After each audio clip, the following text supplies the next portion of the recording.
तो इसलिए मैं आप सबसे हाथ जोड़ के निवेदन कर रहा हूं, राहुल गांधी भी कर रहे हैं कि ये राजनीतिक लड़ाई नहीं है, ये चुनाव जीतने और हारने की लड़ाई नहीं है, ये देश के संविधान को बचाने की लड़ाई है, ये लोकतंत्र को बचाने की लड़ाई है, ये जनता के एक वोट के अधिकार को बचाने की लड़ाई है। अरे एक वोट से हम सरपंच चुनते हैं और वो सही काम नहीं करता है तो उसके कान खींचते और अगले वोट से हरा देते। सही है कि गलत?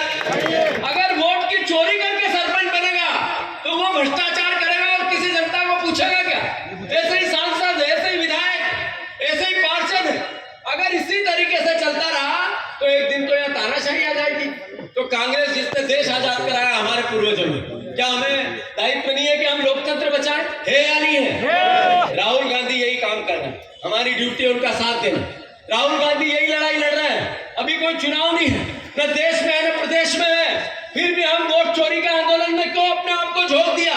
इसलिए कि देश के संविधान को, लोकतंत्र को, वोट के अधिकार को हमें बचाना है। आपको याद होगा शुरुआत में नरेंद्र मोदी की लोकप्रियता, अन्ना हजारे, कांग्रेस का घपला घोटाला, एक व्यक्ति को भी बाहर नहीं छोड़ूंगा, भ्रष्टाचारी को सब जेल के सलाखों में रहेंगे। 2G, 4G, कॉमनवेल्थ, कोयला घोटाला, याद है आप लोगों को? एक भी किसी के खिलाफ कुछ नहीं निकला, सब बरी।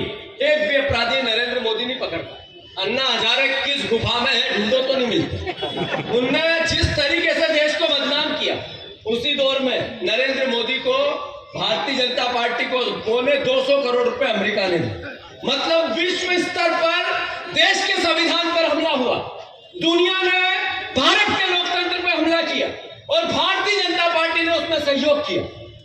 अगर ये बात हम जनता से संवाद नहीं करें तो कौन करे? राहुल गांधी नहीं करे तो कौन करे?